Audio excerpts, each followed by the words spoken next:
All right, so today we're doing something a little different. We're going to really get into Penelope's Guys, the Butcher.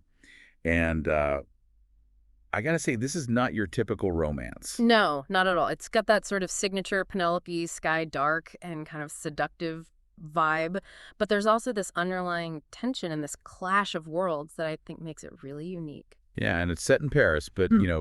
forget about the Eiffel Tower. We're not doing romantic walks along the Seine.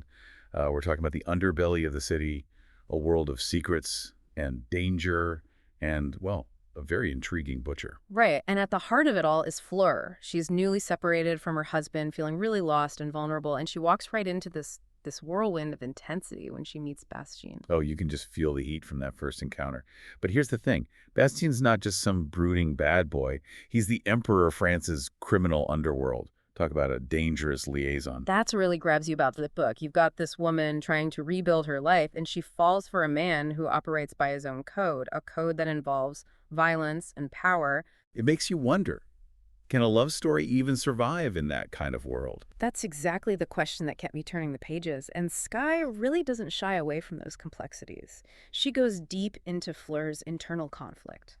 The pull she feels, the fear, the desire for something more. It's like she's caught between two worlds, right?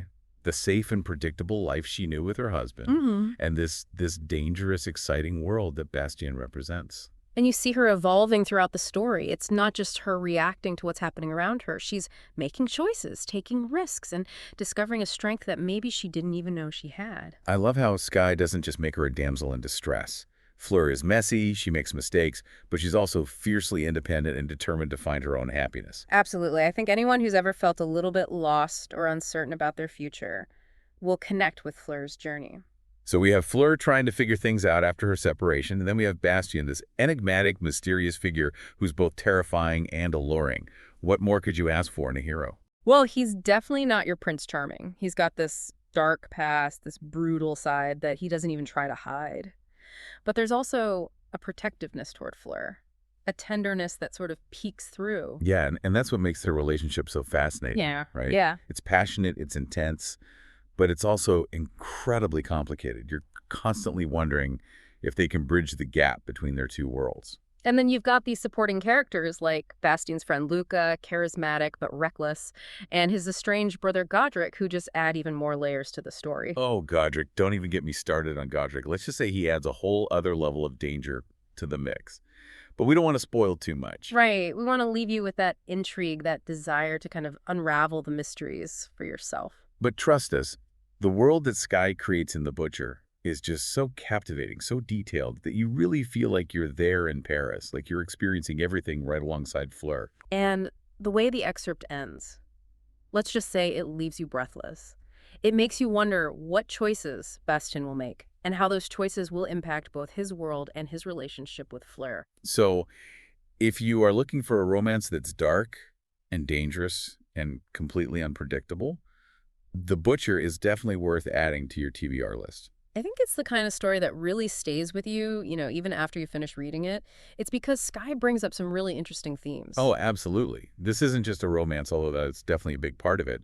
It's about finding your own strength, breaking free from what people expect of you, and figuring out how to navigate this world where right and wrong aren't always so clear. Yeah, and the setting itself, Paris, is such a big part of that. It's not just a backdrop, it's almost another character in the story. You mentioned the underbelly of Paris earlier, and I think that's a perfect way to describe it. We see this glamorous world, all this wealth and power, but underneath it all, there's this darkness, this sense of danger that's always there. Right, and Fleur is right in the middle of it all. She's coming from this world of privilege, but her marriage has left her feeling really disillusioned, almost suffocated. And then she meets Bastion, and he throws her into this completely different world where the rules are different, where survival depends on strength and cunning.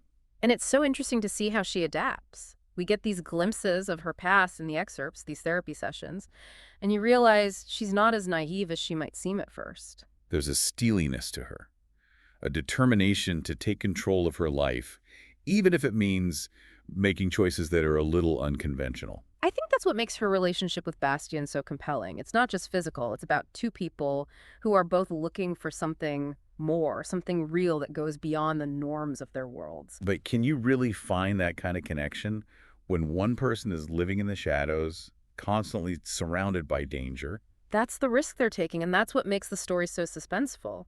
You're rooting for them, but you're also really aware of how high the stakes are, how much they could lose. And then there's this whole question of Bastion's code, this homines ex codis that he lives by.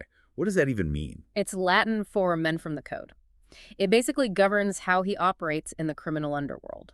Loyalty, justice, but also violence and ruthlessness if he has to. So it makes you question his morals, right? Yeah. Can someone who kills actually be a good person? That's the thing about Skye. She's brilliant at exploring those gray areas. Bastien's a complex character, capable of incredible tenderness, but also capable of brutal acts. And Fleur's forced to deal with that, to decide if she can accept all of him, the dark and the light. And it's not just Fleur who's wrestling with these choices. Bastion's always facing decisions that could compromise his code, his relationships, even his own safety. There's a scene in the excerpts where he's confronted by a rival gang, and you can just see the struggle in his eyes. He wants to protect Fleur, but he also has this duty to his men, to the order he's created in the underworld. I was on the edge of my seat, wondering what he would do, how far he'd be willing to go. It's addictive. That's what makes it so good. Skye just keeps you guessing. You never know what's going to happen next or who to trust, who's really a threat. And speaking of threats, we can't forget about Godric, Bastion's brother. He's like this looming shadow, this constant reminder that Bastion's world is dangerous. And he represents this completely different ideology, this chaotic approach to power. Their rivalry just adds another layer of tension. It's almost like they're two sides of the same coin. They're both powerful, both driven by this idea of justice, but with totally different ways of achieving it. And when they finally clash, well, you know it's going to be explosive. It's going to have huge consequences for everyone involved. So we've got this forbidden romance, this world of secrets and crime, and this threat of a family war brewing. Sounds like a recipe for disaster. It has all the makings of a really captivating story, but what makes it so great is how real Skye makes these characters. They're flawed, relatable. You get invested in what happens to them, even if you don't agree with all their choices. I think that's what makes The Butcher more than just a typical romance. It's a story about love, betrayal, power, and the choices we make when life throws us a curveball. And it all takes place against this backdrop of Paris, a city that's beautiful and dangerous all at the same time. Skye uses Paris to mirror Fleur's journey, her transition from this life of comfort to this world of uncertainty and risk. So it's like Paris itself is a character, reflecting her emotions, how she's becoming more free, but also more afraid. I think that's something so many people can connect with. Who hasn't felt lost, stuck at some point in their lives? Who hasn't wanted something more, something that pushes the boundaries? Fleur's journey shows us that it's never too late to reinvent yourself, to find your own strength, even in the least likely places. And sometimes the most dangerous roads lead to the most beautiful destinations. You know, we've talked a lot about Fleur and Bastien, but there's this other element to The Butcher that I found really interesting. Skye includes these scenes from Fleur's therapy sessions, and it gives us this unfiltered look at her thoughts and feelings. Yeah, those scenes were so powerful. You see her vulnerability, how confused she is, but also how determined she is to figure things out, to understand herself and the choices she's making. It's like we're getting this inside view of her world, how she's dealing with the betrayal, her relationship with Bastion, and how her sense of self-worth is growing. And those therapy sessions are so important for understanding Fleur's transformation. They show us that she's not just being swept along by Bastion's charm, she's actively confronting her past and finding her own voice. It adds so much depth to her character and makes her journey even more interesting. This isn't just about falling for a dangerous guy, it's about falling in love with herself, with her own strength and resilience. And I think that's something we all need to hear sometimes. We all have the power to heal, to grow, to create our own happiness. Absolutely. But let's be honest, there's a part of us that's also drawn to the danger, that forbidden love, the excitement of Bastion's world. Oh, definitely. Skye doesn't shy away from how alluring that dark side can be. Bastion's this powerful, charismatic figure, and his lifestyle is definitely seductive. There's a scene where he takes Fleur shopping, and it's like a glimpse into this world of luxury and indulgence.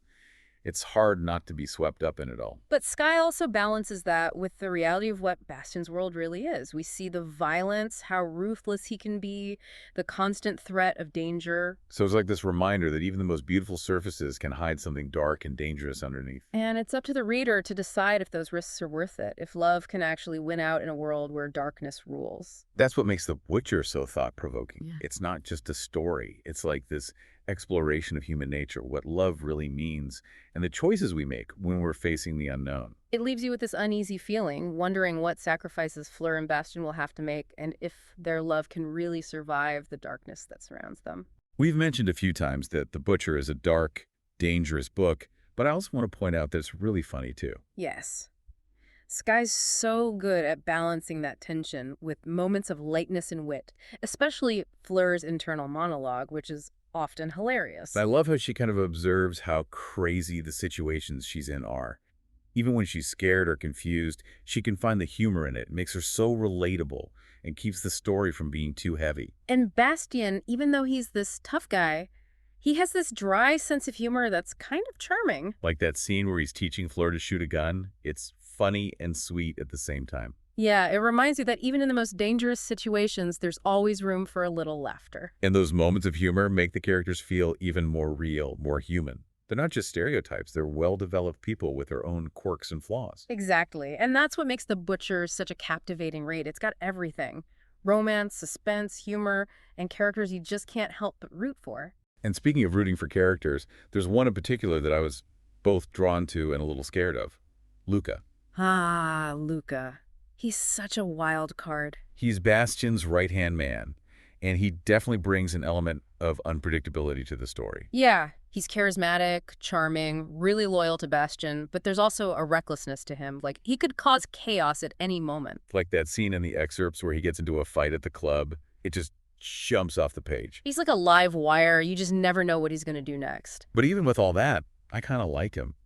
He's fiercely protective of Fleur, and you see glimpses of a softer side, too. He's a good representation of that duality in Bastion's world, the excitement of power and freedom mixed with the danger of violence and betrayal. He's a really fascinating character, and I'm curious to see how his story develops in the full book. I have a feeling he's going to play a big role in the whole Godric situation. Oh, for sure. And speaking of Godric, we haven't even talked about what his motives really are. That's another element that keeps you guessing. Why is he so determined to go up against Bastion? What's his endgame? There are these hints about their past, this deep resentment that feels like it's about more than just power. And the few times we see them interact, there's so much tension and hostility. Like when they face off at their mother's house. So chilling. It's clear their conflict is going to have major consequences, and I think it's going to force Fleur and Bastion to make some really tough choices. I think The Butcher is going to be quite a ride. Oh, I have no doubt. We've only just scratched the surface of the story, but hopefully we've given you a taste of the intrigue, the passion, and how much depth there is to this world that Penelope Sky has created. It's a story that will challenge what you think you know about love, loyalty, and justice, and it will keep you hooked until the very end. Now, before we wrap up, I want to go back to something you mentioned about the therapy sessions. You said they were really important for understanding how Fleur changes, but I'm curious to hear more about how they fit into the story as a whole. They do a lot more than just give us insight into Fleur. They actually act as kind of a framework for the whole story. We can see how she grows alongside everything else that's happening. That's interesting. I hadn't thought of it that way, but you're right. Each session kind of reflects where she's at in her relationship with Bastion and how her self-awareness is developing. Exactly. In the early sessions, she's so confused, hurt, and unsure of what she wants. But as the story goes on, her voice gets stronger, her insights get sharper. It's like we're watching her rebuild her life, piece by piece, session by session. And the therapist herself becomes kind of like a confidant for the reader. She's that voice of reason, a sounding board for Fleur's thoughts and feelings. I love how Sky uses the therapist's questions to challenge Fleur's assumptions and make her really dig deep into why she does the things she does. It's a clever way to guide how we understand Fleur and her choices. Yeah, and it adds this layer of psychological depth to the story. It makes it more than just a superficial romance. Absolutely. It takes The Butcher to a whole other level, creating an experience that's intellectually stimulating and emotionally engaging at the same time. You know, one of the things that really stood out to me about Sky's writing in The Butcher is how she uses symbolism. Oh, yes. There's a lot of symbolism, especially around Bastion. He's called the Butcher, but he's also described as an emperor and a protector. And his code, homines exodus, is itself symbolic of the order he's trying to create in this chaotic criminal world. I think Sky uses those symbols to show us how complex he is, the two sides of his personality. He's capable of such violence, but also so much tenderness. And his role as a butcher, as brutal as it seems, also has this element of necessity to it. He gets rid of the people who threaten the stability of his world. It's such a fascinating way to think about his character, and it adds so much more depth to the story. I think Sky wants us to question our own ideas of good and evil, to see that even the darkest characters can have some good in them. And that's one of the things I love about The Butcher. It challenges you to look beyond the surface, to see the nuances of human nature. And to believe that love can exist in the most unexpected places. We've talked a lot about how serious The Butcher is, but I want to emphasize again how funny it is too. Oh, definitely. Sky's so good at adding humor, even in the tensest moments. Fleur's thoughts are hilarious, and her back and forth with Bastien is witty and charming. And Luca, even though he's reckless, he brings a lot of comic relief. There's that scene where he's trying to teach Fleur French slang. It's pure gold. I laughed out loud reading that. Sky's humor is smart, a little subversive, and always surprising. It shows you that even in a dark and dangerous world, there's always room for laughter. It makes the characters even more real and relatable. I think that's one of the things that makes The Butcher so compelling. It's a story that has it all. Romance, suspense, humor, and characters you can't help but root for. And it's all written with such skill and artistry. It's really remarkable. We know we've been raving about The Butcher, but we want to hear from you too. Yes. We'd love to know your thoughts. Have you read The Butcher? What do you think about Fleur and Bastien? Do you think their love has a chance in such a dangerous world? Tell us in the comments below. And if you haven't read The Butcher yet, we highly recommend it. It's a story that will stay with you. We promise you won't regret it. Maybe we'll even do a follow-up episode to talk about the whole book after you've had a chance to read it. That's a great idea. We love hearing from our listeners, so definitely let us know if you want to hear more about The Butcher in the future. In the meantime, happy reading. So we've really spent a lot of time digging into The Butcher, and I have to say, I'm even more intrigued now than I was when we started. Me too. It's one of those stories that you just can't shake. We've really covered a lot of ground, haven't we? We talked about the characters, the plot, the setting, the writing, the themes. I think we've highlighted what makes this such a good read. I think we've given a pretty good overview, touched on everything from the steamy romance to the power dynamics of the Parisian underworld. And, of course, we talked a lot about Fleur and Bastien, what makes them tick, both individually and as a couple. But for you, what stands out as the most interesting part of this story? What makes it so different from other books in the genre? That's tough. There's so many good elements. But I think what really sets The Butcher apart is how Sky blends these seemingly opposite things. The darkness of organized crime with the vulnerability of therapy sessions and the Parisian culture. And then there's the passionate romance. It just all works so well together. You're so right. It's like she's taken all these ingredients that you wouldn't normally find together and made this amazing complex dish. It's satisfying and surprising all at once. And let's not forget about how she uses the setting of Paris. It's not just background. It's like another character reflecting Fleur's emotional state. I love that she goes beyond the touristy spots and shows us a different side of Paris, the grit and the glamour that exist in this world of secrets and danger. It's a Paris that feels both familiar and exotic, a place where anything can happen and you never know what's coming next. That's what keeps you on the edge of your seat. Speaking of not knowing what's next, that ending of the excerpt, total cliffhanger. Right. It just leaves you wanting more. What's Bastion going to do? How will his choices affect Fleur? What's going to happen to them in the rest of the book? I think that's the perfect note to leave our listeners on. A sense of anticipation, a desire to dive into the rest of the story and find out what happens next. We've given you the map, shown you the important landmarks, but now it's your turn to explore the terrain. So if you're looking for a story that will transport you to another world, make you think and leave you breathless, The Butcher is waiting. Pick up a copy, get lost in its pages, and let us know what you think. We love hearing your reactions. Until next time, happy reading.